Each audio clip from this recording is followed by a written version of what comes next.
మంత్రి అచ్చెన్నాయుడుపై MLC Duvvada Srinivas fire అయ్యారు. శాసన మండలిలో ప్రతిపక్ష నేత బొత్స సత్యనారాయణను ఉద్దేశించి దద్దమ్మ అని వ్యాఖ్యానించడంపై ఎమ్మెల్సీ దువ్వాడ శ్రీనివాస్ మండిపడ్డారు. రేషన్ బియ్యం విషయంలో 70 కోట్ల అవినీతికి పాల్పడ్డారని అన్నారు. కేసు పెట్టి తనను అచ్చెన్నాయుడు ఏం చేయలేరంటున్న ఎమ్మెల్సీ దువ్వాడతో మా ప్రతినిధి Abdul Aleem face to face. ప్రస్తుతం ఎమ్మెల్సీ దువ్వాడ మనతో ఉన్నారు. సార్ చెప్పండి, ఈరోజు శాసన మండలిలో అచ్చెన్నాయుడు వ్యవహారశీల మీద మీరు తీవ్ర స్థాయిలో కూడాను మండిపడ్డారు. ఓవరాల్గా కూడా అచ్చెన్నాయుడు వ్యవహారశీల మీద ముందు నుంచి కూడా మీరు యుద్ధమే చేస్తున్నారు.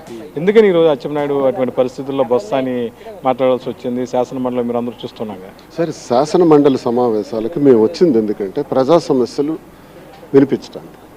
ఒకవైపు వ్యవసాయ పరంగా కానీ, వైద్యపరంగా కానీ, విద్యాపరంగా కానీ ప్రజలు అనుభవిస్తున్నటువంటి పలు సమస్యలు మాకు ఏవైతే మా దృష్టికి వస్తాయో అవి మాట్లాడడానికి మేము వచ్చాం.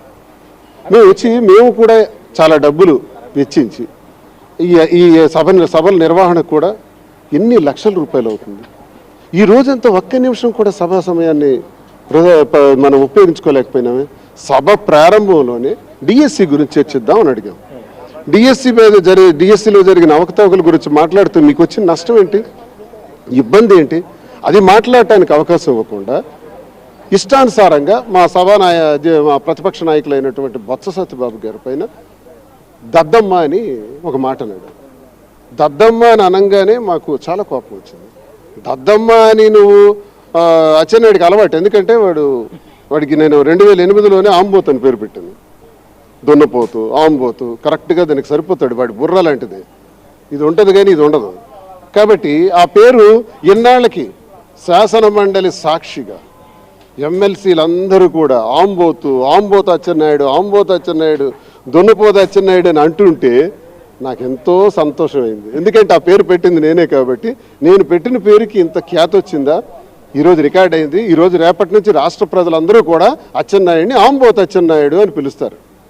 ఆ రకంగా ఆ సార్థక నామధేయుడు అచ్చెన్నాయుడు. 70 కోట్లు స్కామ్ కూడా జరిగింది, అవినీతిమయంగా అచ్చెన్నాయుడు శాఖ ఉందని కూడా మీరు తీవ్ర స్థాయిలో ఆరోపించారు.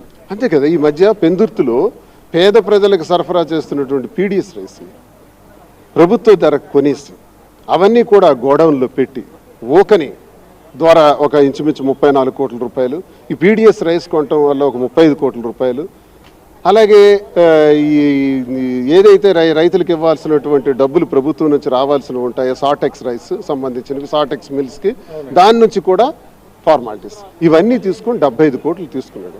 దానిపైన ఎంక్వైరీ చేయండి అని గట్టిగా నేను కోరటం జరిగింది.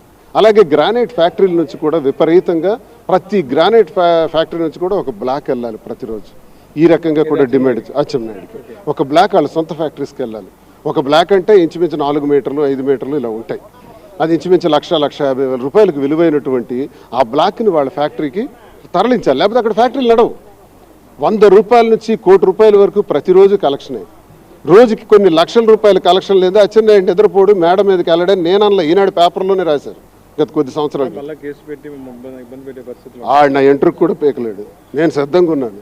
కేసు పెట్టుకోమనండి, ఇక్కడే అరెస్ట్. ఏం కేసు పెడతారు? నేనేం అతనిలాగా అవినీతి చేశానా, అక్రమాలు చేశానా, భూదందాలు చేశానా, అధికార దుర్వినియోగం చేశానా? పోర్టు 70% మూలపేట పోర్టు నేనే నా దగ్గర నుండి పూర్తి చేయించాను. తీయమనండి దమ్ముంటే. అవినీతి కానీ అక్రమాలు ఉంటే దువ్వాడ శ్రీనివాస్ మీద తీయడానికి నీకు ఈరోజు అధికారం ఉంది. చూసుకుందాం. మీ సంగతి ఏంటో మా సంగతి ఏంటో. ఈరోజు నేను ప్రతిపక్షంలో ఉండి నీ తాలూకా అక్రమాలన్నీ కూడా లెక్కగట్టి చెప్తున్నాను. ఇంత దోపిడీ చేసి నువ్వు నీ పార్టీని నువ్వు ఇష్టానుసారం పార్టీ లేదు, బొక్క లేదు, అరే గట్టి చట్నీ ఉందా, అరే రారా గట్టి చట్నీ ఇవ్వు, ఆడే సరైనవాడైతే మనకెందుకు, ఆడే అంటే ఎవడు లోకేష్ను ఉద్దేశించి నువ్వు మాట్లాడితే మీకు ఏం సంబంధాలు ఉన్నాయో మీరు పడవచ్చు.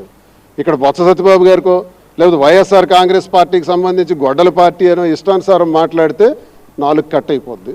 నువ్వు ఒళ్ళు దగ్గరుంచుకోమని నేను అచ్చెన్నాయుడికి హెచ్చరిక చేస్తున్నాను. మీది వెన్నుపోటు పార్టీయే, ఇదేటి స్వచ్ఛమైనటువంటి వ్యవహారం కాదు మీది. ఇది ప్రజలందరికీ తెలుసు. కాబట్టి నోరు దగ్గరుంచుకోమని, సమావేశాలు సజావుగా జరిపించమని ప్రభుత్వాన్ని కోరుతున్నాను.